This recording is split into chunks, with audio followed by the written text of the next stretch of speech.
Mas maganda magsimula na hindi ka komportable para lalabas yung diskarte mo. Yung hindi mo pa nagawa, magagawa mo kasi wala ka, out of resources ka, short ka sa mga resources, di ba? So, dyan lalabas yung galing mo kasi.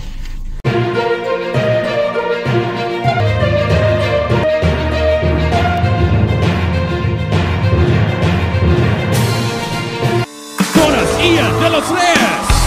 Yeah! Good morning! Happy Sunday, Uplines! Kumusta yung full week nyo?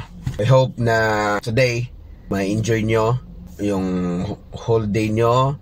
Tapos kapag relax kayo, makapag-reflect kayo, lahat ng gusto nyo para sa sunod na linggo or starting tomorrow, maganda naman yung energy nyo para magtrabaho, gumawa ng pera, trabaho naman para sa pangarap mo. Meron lang akong share na konti sa inyo para at least mayroong makuha na kaalaman o aral. Pwede natin sabihin yon. Since ang buhay natin ngayon dito sa mundo, pahirap ng pahirap, diba? Kasi habang tumatanda ka, nagkakaedad ka, the more challenge, diba? Mas challenging ang buhay. Yung iba nga mas namimiss pa nila yung childhood days nila kasi ang sarap daw maging bata dahil walang problemang inaatupag, magpakasaya lang, maglaro lang, diba? So wala. Yun yung namimiss pag matanda ka na. Kasi pag matanda ka na, nasa tamang edad ka na, so hindi lang ikaw yung binubuhay mo, kundi meron ka ng mga dependents. Yung iba, syempre anak at saka asawa.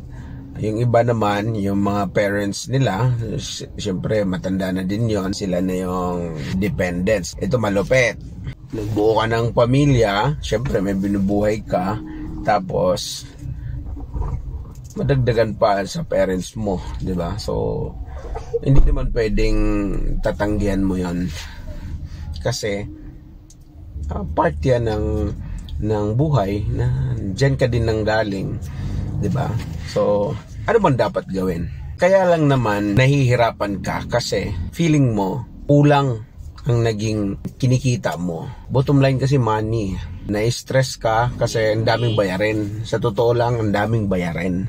Hindi na sapat yung kinikita mo. Hindi na sapat yung dating kinikita mo na dating okay pa. Tapos nadagdagan pa yung mga dependents, nadagdagan yung anak mo.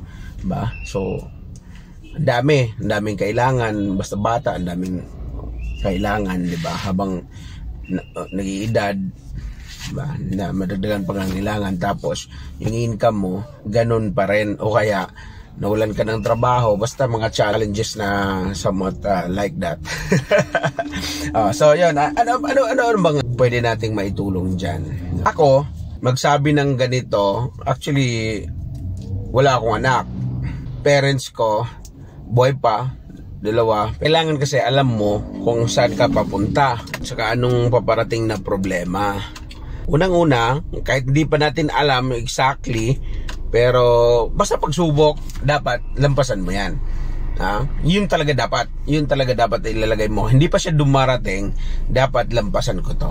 Nakatatak na sa isipan mo na dapat lampasan ko. Whatever challenges, basta buhay pa ako, dapat lampasan ko.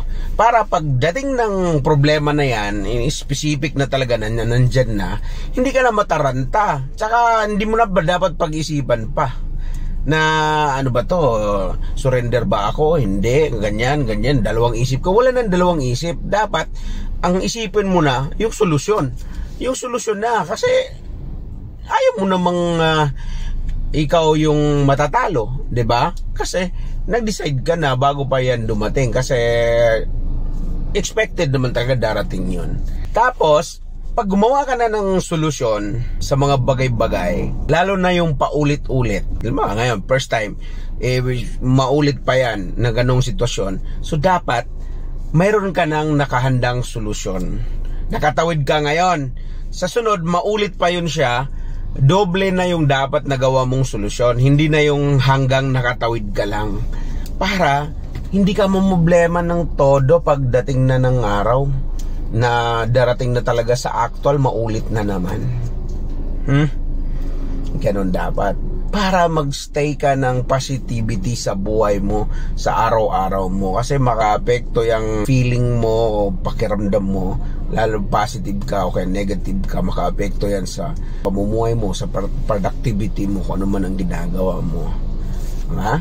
Sunod, kailangan magdagdag ka ng source of income. Huwag kang magmamaarte. Huwag kang magtamad-tamad na dagdagan mo pa yung pahinga mo. Ang pahinga, up to 8 hours lang. Tulog ang pahinga. Pero aside from that, pwede po nga bawasan yun. Sakripisyo ang tawag dun eh. Pero huwag lang masyadong sakripisyo mo naman yung health mo. Hindi. So dapat hindi palagi. So wala nang ibang pahinga kundi tulog lang. Tulog na 8 hours o 7 hours, depende na kung matanda. Siyempre matanda ka na, so hindi na kailangan 8 hours. 7 hours okay na yun, 6 hours okay na yun, diba? So magdagdag ka ng source of income. I-welcome mo yung mga bagay. Di ba short ka? Sabihin mo, wala akong puhunan. Lalo na negosyo, guys. Lalo na negosyo, freelancing, mga ganun, ba? So wala akong puhunan, ganito, ganyan. Mas maganda na magsimula ka kung wala kang puhunan. Bakit? Mas matindi yung problemang darating pag intindihin mo yan, hindi mo gagawin kasi wala kang puhunan. Mas maganda magsimula na hindi ka komportable para lalabas yung diskarte mo. Yung hindi mo pa na nagagawa, magagawa mo kasi wala ka, out of resources ka, short ka sa mga resources, di ba? So dyan lalabas yung galing mo kasi, di ba? Maniwala ka sa akin, totoo yun. Gawin mo. Diba, maintindihan mo ako. Ano pa? Yun lang muna siguro, guys. Tapos, kung gusto nyo matulungan, meron kong negosyo, i-contact nyo ako. Hindi ko na i-discuss dito. Baka hindi mo na maintindihan ng mga bagay-bagay. So, message mo na lang ako para matulungan kita kasi mayroon kong ginagawang negosyo.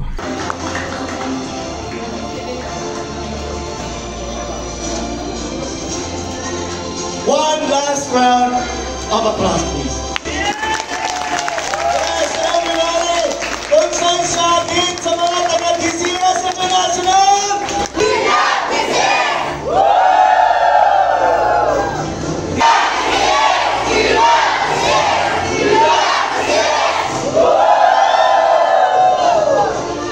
Thanks and happy Sunday. Enjoy your day, uplines. Bye-bye.